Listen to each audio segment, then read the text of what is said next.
Director Tourism, Government of India, Mr. Farooq, Mr. Patak, Mr. Patnaik, representatives from J.M. Bakshi, cruise liner operator D'Souza, PHO, Immigration, Customs, representatives of local police, CASF, and my colleague HODs, deputy HODs, and hospitality providers of the port, and also people who are into education, representatives from Srinivasa University, and the principal from Medipal Hotel Management College. A very good morning and warm welcome. Atithi Devo Bhava. That's what our country is known for yugas. We respect our Atithi not today, from long years. We treat Atithi as a god and Abhyang. That means an unexpected Atithi is called Abhyang, who is equal to Lord Vishnu. That's the amount of respect and importance that we give to a visitor. Visitor is the basic element of tourism. When the person who visits your house, your state, your region, your country is satisfied and gets a good experience, that in terms is his satisfaction level, and it is the amount of importance that we are giving to tourism. Remember, each cruise packs that come to our country, when he visits a port in a particular state, when he goes back to his country, he becomes the brand ambassador of the place of your state. By the word of mouth, he tells 10 more people, his neighbors, his street people, his society people, that see, Karavali coast in Karnataka in India is a beautiful place. 320 kilometers of long coast with beautiful golden beaches, blue waters. It is a worth seeing place. Once he says like that, not only people who come by cruise, there will be thousands, hundreds of people who will come by air to see India and state of Karnataka. So it's very important when a tourist packs, visits your port, state, town, we should give him a good experience. The main theme of this meeting is sensitizing the various stakeholders regarding the importance and regarding do's, don'ts, and how we should behave to them. We are different stakeholders. Customs has their own mandate, immigration has their mandate, PHO has their mandate, CASF has their mandate. Everyone has their different mandate. But remember, all these mandates are for the country, are for the people. It is not for our personal mandates. It is not for showing the importance to our own profession. Without diluting our duties, we should see that the very end objective of the government of India to give a good experience to the tourist, hassle-free, seamless experience to the tourist should be ensured. In this process, if you have to slightly take a detour, if you have to slightly take some uncomfort, if you have to slightly put more hours of work, or if you have to slightly to work on your procedures, we have to do that. Remember, our country has a great dream of becoming $5 trillion economy by the year 2025.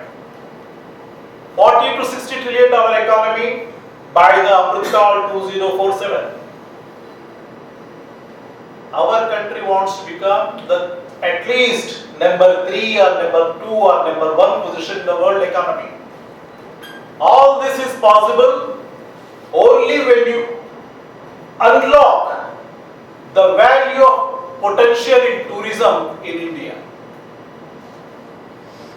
So friends, we have to work towards it so that we create more jobs, we create economic catalyzation by way of spending of these PAX visitors to our country.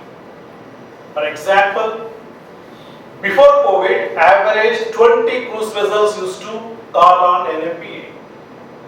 Now after COVID, it has come down to 10. Earlier it was 1,500 passengers used to get down. Now at least 500 passengers are expected to get down. When 500 passengers per visit at port gets down in a day, average they spend $100. 100 into 84 multiplied by 500 as on date per visit is the amount of foreign exchange that flows into Mangalore city. Remember how much it acts as a catalyst, how much it boosts the economy of Mangalore and Kerala and country. As my friend Mr. Farooq has said, it is the artisans, it is the village industry, it is the roadside vendors that get the main benefit out of these visits. Just like in India, we have boom during marriage season. Definitely this is also a boom during the cruise tourism season. Let us fully make use of it. Let us do our responsibilities in such a way that our tourists will have a seamless, good experience when they go back.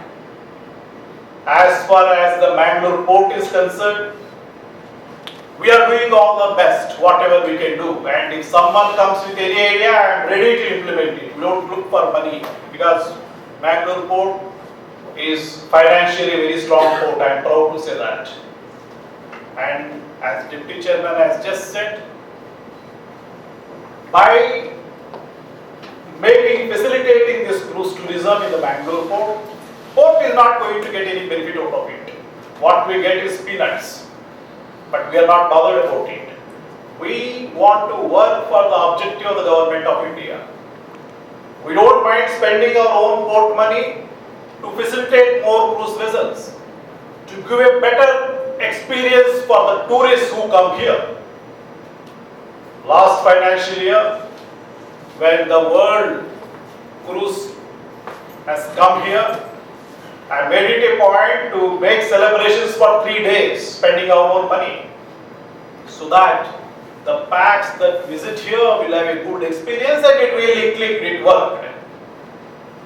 Whether it is facilities, whether it is separate gate, whether it is any other associated facilities, including hospitality, port is walking extra miles by associating so many stakeholders, including the educational institutes with us. We have good sightseeing things here in and around Mangalore. We have the cruise vessels coming. Now what we need is the coordination, connectivity and better facilitation. As a part of this, we are in touch with Blade Aviation to extend heli-taxi services from the Mangalore port to different destinations.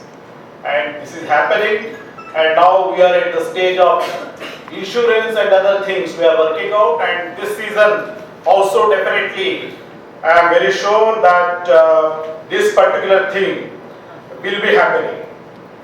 And again I would like to say Kannada Nadina Karavali, Kannada Deviya Prabhavali. The meaning of this is Karnataka Karavali coast is like the golden plate behind Karnataka Mata.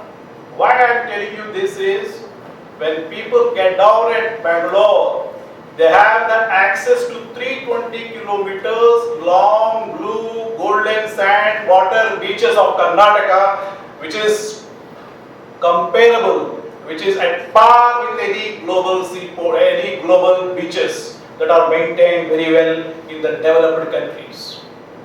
So you also please facilitate how to extend, how to market these ideas. Every one of you should work forward.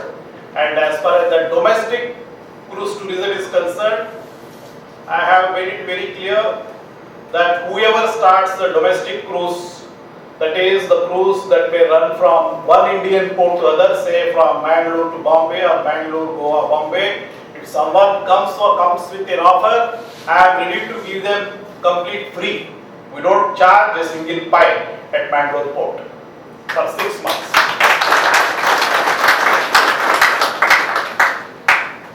Friends, now I am very sure you are all very enlightened people. You know what are your responsibilities, duties and objectives. My appeal to you is, let us work with a humble attitude. Let us work more efforts. Let us slightly deviate from the procedures to give a good experience to the tourists, international tourists, packs that come to Mangalore port. Whatever is required from the Mangalore port, whether it is facility, whether it is hospitality, any extension, etc., etc. Even at the cost of spending money by the port, I am ready to help you out. I am very sure that this year, this cruise season, we will have more tourists, more vessels and better experience, and I am proud to say that last cruise tourism year, we got a letter of appreciation from the Union Minister, Sri Kishan Reddy sir, to me, appreciating the good work done at Mangalore Port.